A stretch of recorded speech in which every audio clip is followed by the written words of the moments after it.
Hey, this is Josh from BrandsWalk, back at it again with another video. Today we'll be going over some of my favorite features of the G-Shock GBD200 watch and kind of give insight on how this watch has been as a daily, everyday kind of watch.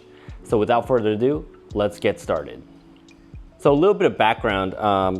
Before choosing the GBD200 watch as my daily driver, I know I wanted a watch that was very subtle in design, that wouldn't really catch anyone's attention when traveling overseas. And I wanted something that had just the right amount of tech features without getting too complicated. Yeah, I know I wanted just a simple, subtle watch for kind of every occasion.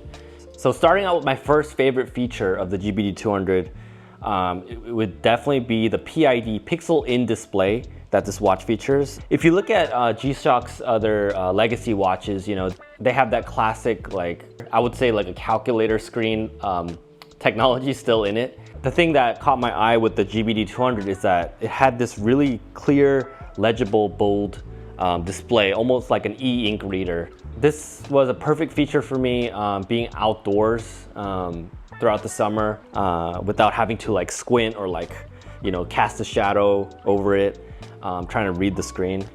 So that's a perfect segue into the design of the watch. For me, I'm someone with smaller wrists, so the classic or legacy G-Shock watches in their lineup didn't really pertain to me, didn't really appeal to me because of the chunky bezels and kind of like this larger watch diameter. I know I wanted a G-Shock watch that was slim and lightweight and kind of didn't overpower my whole wrist.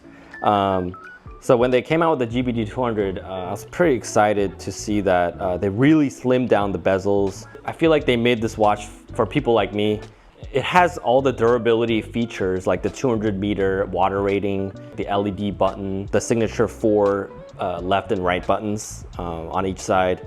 And the durability is still, the same, up to the same standards as their other watches. So the only downside I would say for potential buyers of the GBD200 is the modularity aspects of it. Typically, other G-Shock watches, you're able to quickly change the straps and bezels of the watch. For the GBD200, unfortunately, it doesn't have a unlocking mechanism for the straps. You kind of have to get in there and kind of screw out the straps and then buy a separate adapter for it to be compatible with other G-Shock straps. Yeah, so in regards to that aspect of it, I can see that it can be a problem for people who like to really tinker with their G-Shock watches, like to customize and switch out the straps. The standard strap is this rubberized strap with just a very simple design to it.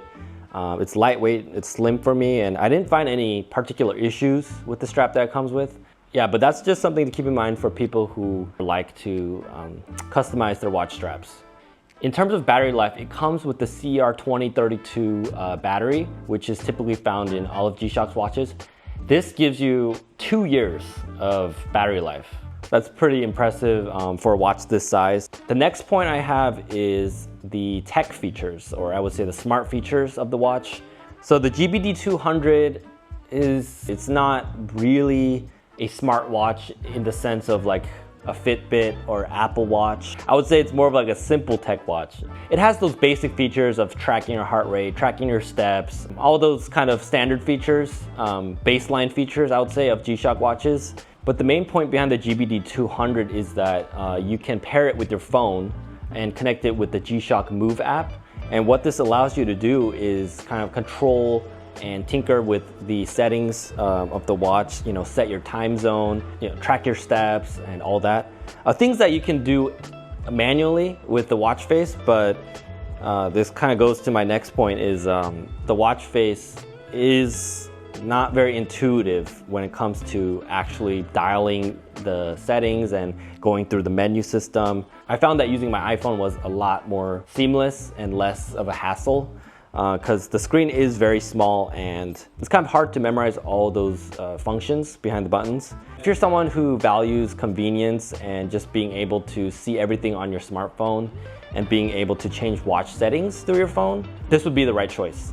For me personally, when I was traveling with the GBD200, the main feature that really stood out to me, apart from all the fitness tracking and all that, was the fact that you can set the time zone automatically. So when I was flying to Japan, for example, the watch face automatically changed from the Los Angeles time zone to the Tokyo time zone.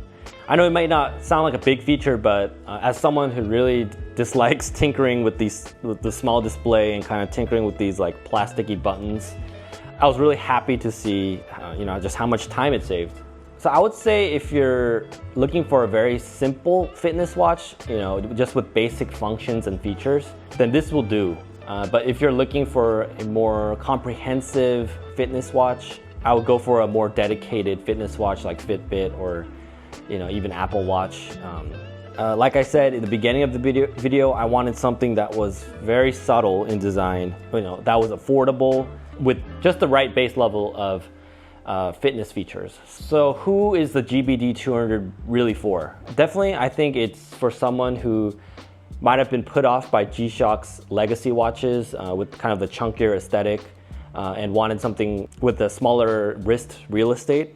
Number two, I would say it's for someone who wants very simple tech features, nothing too crazy, but just has the right amount of fitness and tracking features, things like smartphone, Bluetooth connectivity. Number three, I would say it's for someone who wants a simple G-Shock watch that's subtle in design, lightweight. You can kind of bring it anywhere. You don't have to worry about it getting stolen or anything like that. Me personally, I've been wearing this throughout the summer up until now, and yeah, I've had no personal issues with the watch. It does what it's made to do. Things like the pixel in display, the smartphone connectivity features, just the slim, lightweight aesthetic, but with the G-Shock durability. Those are the main features for me that made this a great everyday G-Shock watch. If you enjoyed this video, please make sure to hit the like button and leave a comment down below. If you'd like to see more lifestyle and gear review videos, hit the subscribe button. The G-Shock GBD200 is available now and can be purchased on BrandsWalk, along with G-Shock's other family of watches. This is Josh from BrandsWalk signing out. Thanks for watching and see you in the next one.